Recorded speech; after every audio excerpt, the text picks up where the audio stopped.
안녕하세요. 평소 사연 듣기를 좋아해서 듣기만 하다가 나도 사연을 보내보면 어떨까 해서 이렇게 사연을 보냅니다. 저는 올해로 53살 먹은 아줌마입니다. 19살에 결혼해서 슬하에 아들 하나를 두고 있어요.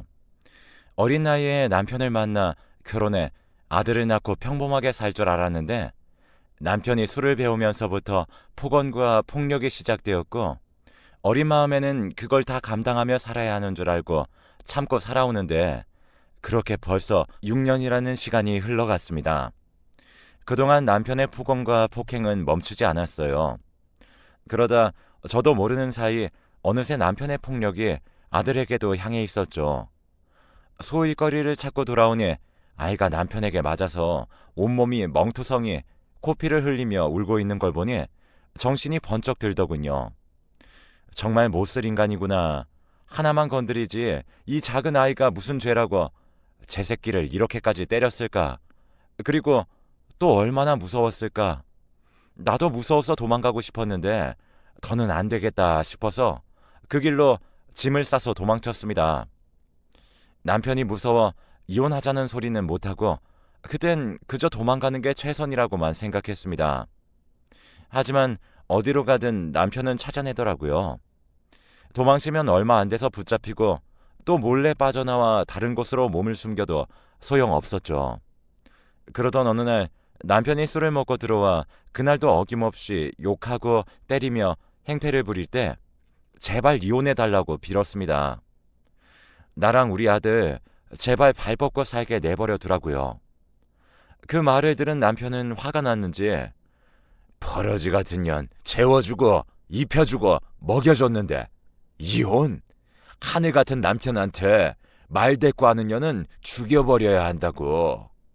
그리고 그런 년이 낳은 새끼도 죽여버린다고.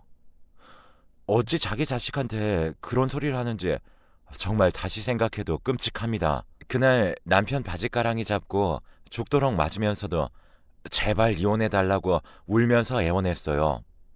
지금 이혼 안 해주면 그냥 다 같이 죽자고 그렇게 덤비니 처음 보는 제 모습에 남편은 당황했고 욕을 하며 다가와 자길 더는 화나게 하지 말라며 고함을 치면서 밖으로 그냥 나가버렸죠. 남편이 나간 걸 확인한 아들은 제게 달려와 엄마 죽지 마. 내가 잘못했어. 하며 우는데 어린 것이 전생에 무슨 죄를 지었길래 이런 걸 보고 자라야 하나 서글펐습니다. 그 후로 저는 남편에게 계속 이혼해달라고 사정을 하였고 남편은 결국 한 푼도 받지 않는다는 각서를 받아내고서는 저와 아들을 자유롭게 해줬어요. 그렇게 남편의 그늘에서 벗어난 저는 아들을 끌어안고 길거리에서 펑펑 울었어요. 이젠 정말 남편과는 끝이구나. 이제는 더는 맞고 살지 않아도 되는구나 하고 그렇게 자유를 찾은 저는 아들하고 둘이 살 집부터 구해야 했어요. 하지만 가지고 있는 돈으로는 당장 집을 구하기에는 무리가 있더라고요. 그래서 여간 청소를 해주면서 달방에서 생활했습니다. 새벽부터 일어나서 청소하면서 조금씩 모으다 보니 어느새 월세방 하나 얻을 정도는 되더군요. 그렇게 달방을 정리하고 월세방으로 이사하는 날 아들에게 이제 여기가 우리가 살 집이야. 아들은 환하게 웃으며 좋아했어요. 아들이 그동안 달방 살면서 눈치를 보며 살았는데 눈치 안 보고 맘껏 뛰어놀 곳이 생기니 좋다고 하더군요. 그렇게 작지만 살아가던 중 아들이 10살이 되던 해에 남편에게 연락이 와서 하는 말이 가관이더군요. 노름으로 돈을 날렸다고 한 5천만 원만 달라고요.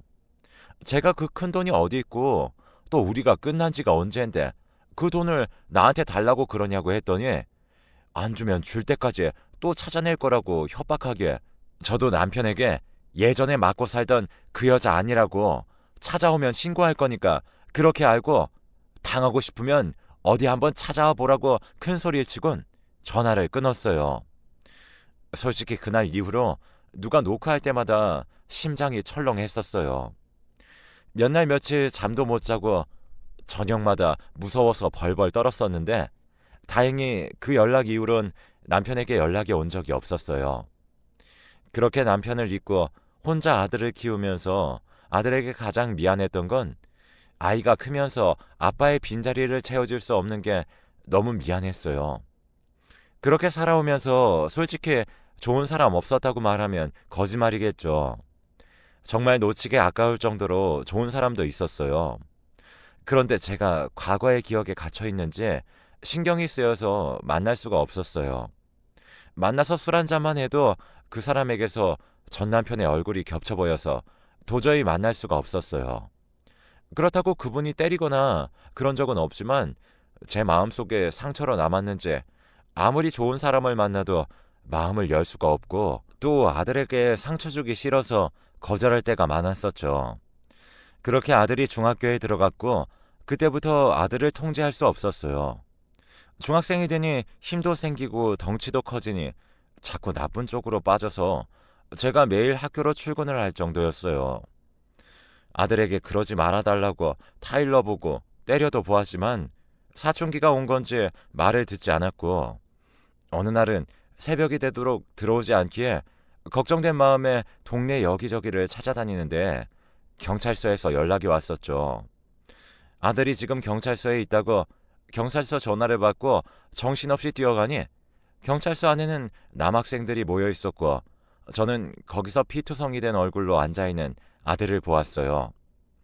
너무 놀라서 무슨 일이냐고 물어보니 경찰 말로는 다른 학교 애들하고 시비가 붙어서 저희 아들과 친구들이 패싸움을 했다고 하는데 기가 막히더군요. 그 중에 한 애만 집중적으로 때려서 그 애는 갈비뼈에 금이 가서 전치 12주 정도 나왔다고 해요. 그 피해자 부모님이 아이의 정신적 피해 보상까지 요구하는 상황인데 하루 벌어 하루 살아가는 저에겐 청천벽력 같았고 아들은 반성의 기미가 보이지 않으니 속이 타들어가는 것 같았어요.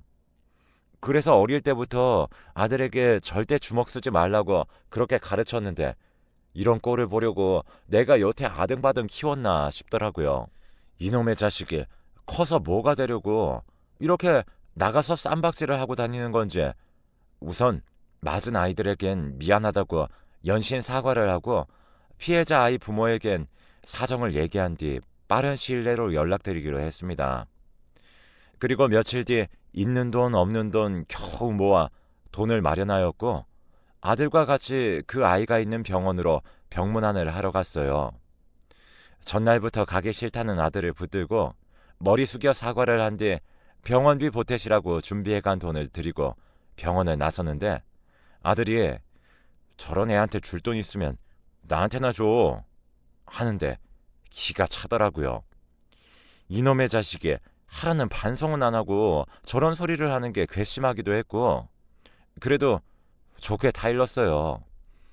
아들, 다시는 그러지 마. 너 하나만 보고 사는 엄마인데 네가 그러면 엄마 가슴이 찢어져. 엄마는 우리 아들 믿어? 그리고 아들이 제일 좋아하는 돈가스를 사주곤 집으로 돌아왔어요. 하지만 아들은 철이 들지 않았고 점점 더 심하게 문제를 일으키고 다녔어요. 학교에서 담배 피우다 걸리고 술집 가다 들키고 잠깐 주인이 자리 비운 가게를 털고 날이 갈수록 심해져만 갔죠. 그런 아들을 붙잡고 애원도 해보고 몽둥이로 때려도 봤지만 반항만 더 심해질 뿐 나아지는 건 하나도 없었어요. 그렇게 하루하루 지옥 같은 시간을 보내던 중 이번엔 병원에서 연락이 왔습니다. 땡땡 병원입니다. 땡땡땡님 보호자님 되시나요? 지금 아드님이 많이 다쳤습니다. 얼른 병원으로 오셔야 합니다. 전화를 받고 너무 놀라서 이번에도 정신없이 뛰어갔어요. 병원에 도착해서 아들을 찾으니 팔다리 머리에 붕대를 징징 감고 누워있는데 순간 주저앉아서 멍하니 바라보았습니다. 이게 무슨 일인가 했더니 이번엔 친구들하고 오토바이를 타다 사고가 났고 헬멧을 안 쓴 저희 아들이 그중 제일 크게 다쳤다고요. 아이는 의식이 없었고 저는 의사 선생님만 붙들고 제발 살려달라고 애원을 했어요. 선생님, 제발 우리 아들 목숨만을 살려주세요. 제발요. 이렇게 부탁드릴게요. 제발. 의사 선생님은 치료는 잘 되었고 지금은 회복 중에 있으니 조금 경과를 지켜보자고 하셨어요. 그렇게 기도하며 기다리던 중 꼬박 하루를 누워있던 아이는 그제서야 눈을 떴고 저는 마음을 놓았어요. 그리곤 아들을 안고 펑펑 울었었죠. 제발 사고치고 이런 건 다 좋으니까 죽지만 말아라. 엄마는 네가 정말 죽는 줄로만 알았다. 무사히 깨어나서 다행이다. 아들은 아무 말 없이 절 안아주었고 며칠 동안 병원 신세를 지다 퇴원하였습니다. 아들은 그 후로 더는 사고를 안 쳤어요. 솔직히 가끔 조금씩 치긴 했지만 예전만큼 크게 사고 쳐서 학교로 가는 일은 없었어요. 그리고 오지 않을 것만 같았던 아들의 중학교 졸업식 날이 왔고 무사히 졸업장을 받았습니다. 그동안 학교도 제멋대로 빠지고 그래서 이번에 졸업할 수 있을까 많이 걱정했는데 다행이었죠. 그렇게 아들이 고등학교 진학한 후 정말 몰라보게 달라졌어요. 정말 사고도 안 치고 공부도 열심히 해서 전교 10등 안에도 들고 그렇게 열심히 공부해서 아들은 원하는 대학에 들어갔고 저는 더할 나위 없이 행복했어요. 아들이 정신 차리고 이제야 자기 앞길을 정해서 앞으로 나가고 있구나 하는 생각이 들었어요. 그렇게 봄이 오고 겨울이 오던 어느 날 아들과 저녁 식사를 하던 중 아들이 저에게 뜬금없이 엄마는 남자친구 없어? 그래서 저는 얘가 무슨 소리를 하는 건가 했어요. 아들이 한 번도 그런 말 한 적 없었거든요. 그래서 아들에게 무슨 소리야? 넌 엄마가 남자친구 있었으면 좋겠어? 그랬더니 아들이 한참을 저를 바라보더니 본인은 친구와 동반 입대하기로 했다고 말을 전하곤 내가 없는 동안 엄마가 외롭지 않았으면 해서. 별 뜻은 없어. 나 군대 가면 엄마가 심심할까 봐. 하는데 우리 아들이 언제 이렇게 커서 엄마 걱정도 다 해주니 감격스럽더라고요. 그렇게 아들은 조심해서 다녀오겠다는 말을 남기곤 군대에 들어갔어요.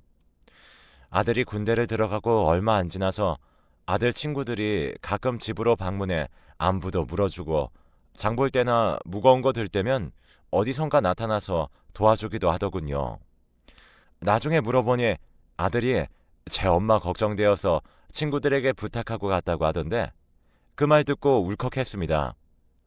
애교도 없고 무뚝뚝한 줄 알았더니 이렇게 속 깊은 애가 내 아들이라니. 그날 동네방네 자랑하고 다녔어요. 그렇게 시간이 흘러 아들은 제대했고 대학에 복학하고 졸업은 했지만 취업이란 게 쉬운 게 아니더라고요. 집에만 있는 게 눈치 보였는지 새벽 아르바이트부터 돈이 되는 일이면 다 하던 아들이 첫 아르바이트비라고 전해준 175만 원.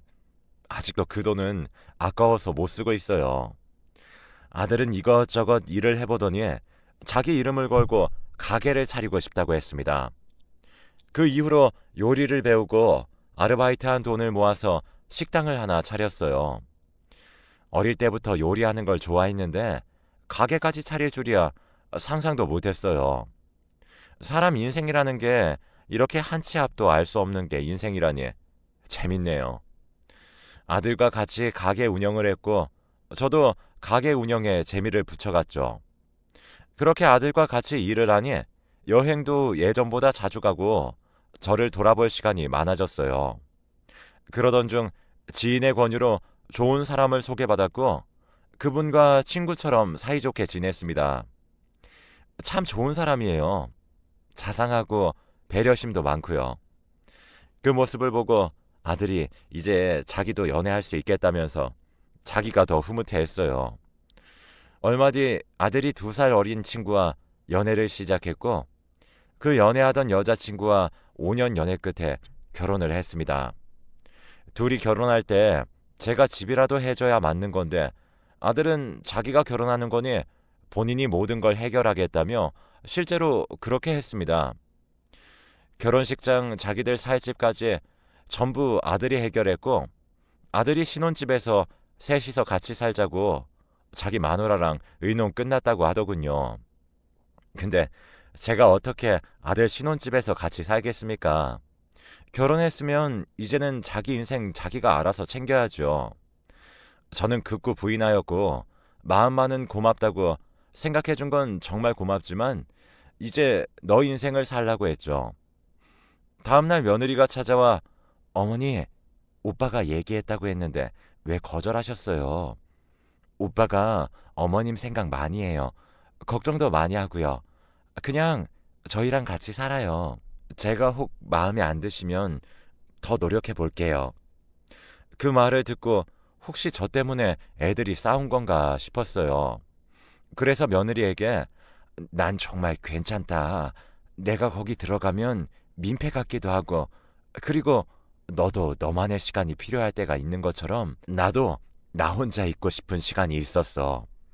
근데 우리가 같이 살면 서로 이해를 못하는 것도 생길 거고 그러면 네가 너무 힘들어져. 나는 어른이니 너한테 하고 싶은 말 다 할 수 있겠지.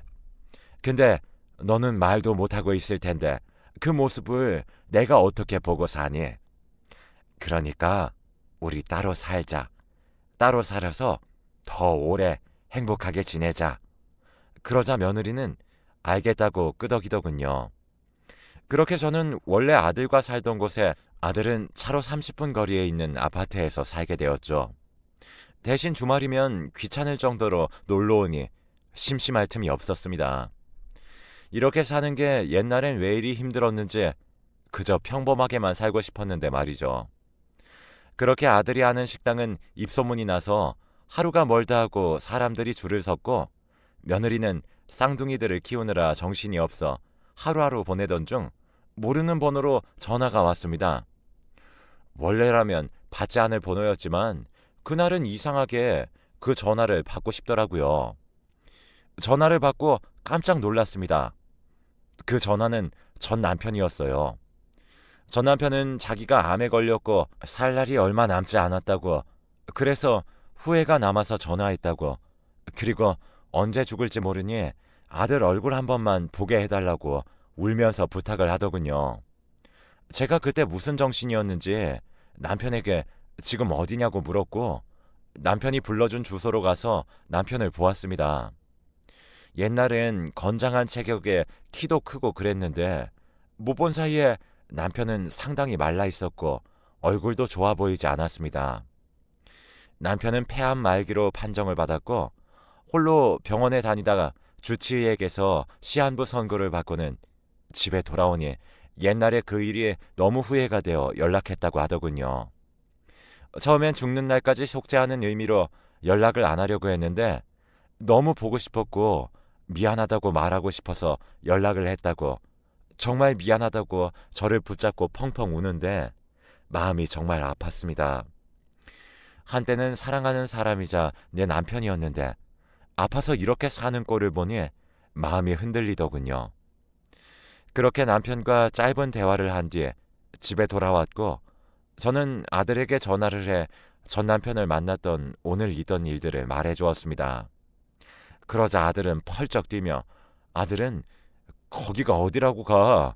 그 사람이 뭐라고 거기에 가냐고 하더군요. 아들 말 하나도 틀린 거 없습니다. 죽어 마땅하고 불구덩이에 떨어졌으면 했는데 사람 마음이란 거 내 눈으로 그렇게 죽어가는 사람 보니 차마 외면할 수가 없더군요. 아예 남이나 모르는 사람도 아니고 그래도 한때는 남편이었고 아들의 아버지였으니까요. 그래서 아들에게 엄마가 도와줘야 할 것 같아. 그래야 엄마 마음이 조금은 편해질 것 같아. 아니, 아들은 울면서 저한테 엄마가 왜 그렇게 해줘야 하는데? 묻더군요. 그런 아들에겐 저는 정말 나쁜 사람인데 그래도 엄마한테는 너를 만날 수 있게 해준 사람이고 또 너한테 하나밖에 없는 아빠잖아. 그래서 그래. 엄마가 아직 아빠를 좋아한다거나 그런 게 아니고 다만 그렇게 안 해주면 네 아빠 죽고 나서 내가 나중에 후회할까 겁이 나서 그러니까 그런 거야. 네가 엄마 한 번만 봐줘. 아들은 제 말을 들으며 정말 서럽게 울었습니다. 그렇게 울기만 하던 아들이 엄마가 그렇게 만나고 싶으면 그렇게 해. 근데 나는 안 만나. 아들이 본인은 만나고 싶지 않으니 본인은 찾아가지 않겠다. 그렇지만 엄마는 엄마 마음이 가는 대로 하라고 했죠. 그 뒤 저는 혼자 남편을 병간호했고 반찬이며 보양식이며 해주면서 지냈죠. 그 모습에 동네에선 저를 보고 미련한 여자라고 수군거렸고 그 수군거림과 흉보는 틈에서도 그 수군거림이 들리지 않는 척 아무렇지 않게 남편을 병간호했습니다. 그렇게 얼마나 흘렀을까요? 남편은 정확히 6개월도 못 채우고 세상을 떠났습니다. 남편이 죽고 남편의 장례를 치러줄 사람조차 없어 제가 남편의 장례식 8인 마지막까지 남아있었죠. 남편의 장례에도 아들은 오지 않았고 저도 장례를 하는 동안 눈물 한 방울 흘리지 않았습니다. 남편의 임종을 지켜보고 장례식을 지키는 동안 막 슬프다는 감정은 전혀 없었어요. 그저 마음 한구석에 텅 빈 것 같았죠. 그게 사랑하는 사람을 잃거나 슬프기 때문이 아니라 한때는 남편이었던 누군가의 죽음을 지켜보는 게 기분이 이상하더라고요. 장례를 마치고 남편의 유품과 보금자리를 정리해야 해서 남편의 집을 정리하던 중 펑펑 울었습니다. 거기엔 남편이 남긴 편지와 선물이 있었어요. 편지엔 후회하고 사과한다고 예전 일이 지워지는 건 아니지만 그래도 후회한다고 이럴 줄 알았다면 술 먹을 시간에 가족을 더 생각하고 더 많은 시간을 보낼 걸 어린 나이에 시집와서 못난 남편 만나게 한 거 미안하다고 못난 남편 아프다니까 싫을 법도 한데 매일 와서 병시 중이고 뭐고 먼저 나서서 해줘서 정말 고맙다고 너무 늦게 알아서 미안하다고 그렇게 적힌 편지와 수표가 있었습니다. 남편은 저와 갈라서고 노름에 빠졌었지만 정신 차리고 조금씩 모은 돈이라고 얼마 안 되지만 마지막 선물이라고 5천만 원을 남겼습니다. 그 편지 보고 주저앉아서 정말 서럽게 울었어요. 이렇게 후회로 죽을 거면 후회할 짓을 왜 해서 이렇게 후회만 가득한 삶을 살았는지 정말 마지막까지 못된 남편이라고 생각했습니다. 그날 그 자리에서 그렇게 서럽게 울면서 남편의 유품을 정리하였고 아들에게 편지와 수표를 건네주었습니다. 그 편지에는 아들에게 전하는 말도 있었기에 아들에게 주었고 저는 그렇게 살면서 죽은 남편을 잊었어요. 지긋지긋하던 남편과의 연이 이제는 완전히 끝났고 저는 다시 원래 생활로 돌아왔습니다. 하루하루 손자를 보는 재미에 살았고 또 기분이 안 좋으면 이젠 돈 걱정 없이 마음대로 여행 다닐 수 있고 좋았죠. 그런데 그런 저를 보고 아들이 행복하지 않은 것 같다고 하더라고요. 저는 정말 괜찮았는데 말이죠. 아들의 권유로 저는 정신의학과를 방문하였고 거기선 저에게 우울증이라는 진단을 내렸습니다. 그 말에 저는 행복한데 무슨 내가 우울증이냐 말이 안 된다 했더니 의사 선생님이 정말 행복하신 거 맞으세요? 행복하시다는 분이 표정이 너무 슬퍼 보여요. 마음에 응어리가 있으면 푸셔야 돼요. 속에 담고 살면 병만 계속 키우는 거예요. 아셨죠? 자기 자신을 돌아보는 시간을 키우세요. 어머님한테는 지금 그게 필요해요. 선생님의 말씀을 듣고 집으로 돌아오는 길에서 생각했습니다. 도대체 무슨 말인지 내가 행복하다는데 다들 날 정신병자 취급한다 생각했어요. 그런데 여행 가서 찍었던 사진 속 저는 정말 제가 봐도 행복해 보이지 않았어요. 불행 속에서 사는 사람처럼 보였죠. 사진 속에 저는 웃지도 울지도 않는 무표정으로 보였고 꼭 툭 하고 건드리면 울음이 터질 것만 같은 어린아이 같았어요. 그렇게 저는 병원 진료를 받았고 저도 몰랐던 사실을 알게 되었죠. 의사 선생님에게 여태 있었던 일, 가장 힘들었던 일, 남들에게 말하지 못했던 일들을 털어놓으니 어딘가 가슴이 조금은 뚫린 것 같았어요. 그러면서 죽은 전 남편 얘기를 했죠. 속이 시원하고 그런 사람하고 이혼하고 그 사람 간 것도 속이 시원하다고 말하는데 눈물이 멈추지 않았어요. 저는 선생님과 말하던 중 남편 유품을 정리하던 그날처럼 펑펑 소리내서 울었어요. 울면서 제가 뭐라고 했는지 기억이 제대로 나진 않지만 선생님께서는 정말 전 남편이 못된 남편이네요. 이제는 마음속에서 놓아주세요. 그렇게 잡고 계시니까 어머니가 더 힘든 거예요. 그 말을 듣고서야 알았습니다. 제가 전 남편을 놓아주질 못했다는 걸요. 사람들이 수군거리고 손가락질하는 게 무서워 그간 아무렇지 않은 척했지만 만날 때마다 눈치 보느라 정작 제대로 보내주질 못했네요. 그렇다고 전 남편에게 마음이 남았거나 그런 건 아니고 전 남편 생각하면 맞았던 그 일이 아직도 생생한데 저도 아직 제 마음이 어떤지 잘 모르겠습니다.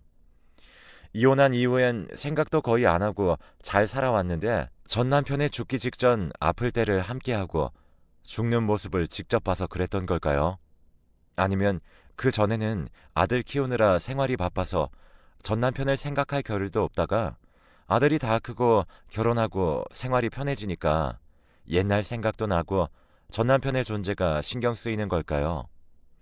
근데 이제라도 표현을 해야 제가 살아갈 것 같아요. 동네에서 미쳤다고 미련하다고 다들 저만 보면 손가락질하고 수군거려요. 그런데요, 저도 제 마음을 잘 모르는데 어찌합니까? 저도 제가 참 불쌍하고 미련하고 바보 같아요. 그런데 저는 남편이 저보다 더 불쌍하고 더 바보 같아 보여요. 그런 거라고 생각이 들어요. 아들도 저를 이해 못하는데 남들이라고 오죽할까요? 제 팔자 지가 만든다고? 이게 제 팔자인가 봅니다. 남은 인생 더는 안 불쌍하게 살려면 저는 이제부터 전 남편을 놔주는 연습을 해야 할 것 같아요. 이제라도 알았으니 그걸로 된 거라고 생각해요. 다만 며느리 보기 창피하고 사돈댁에게도 너무 죄송하네요. 제 사연이 구구절절 너무 재미없었죠? 이렇게라도 해야 저 여자는 저래서 그랬구나 할 것 같아서요. 제가 이제라도 정말 사람답게 행복하게 살고 싶어서 이렇게 구구절절 늘어놓았어요. 여태 들어주셔서 감사하고 모두 행복하세요.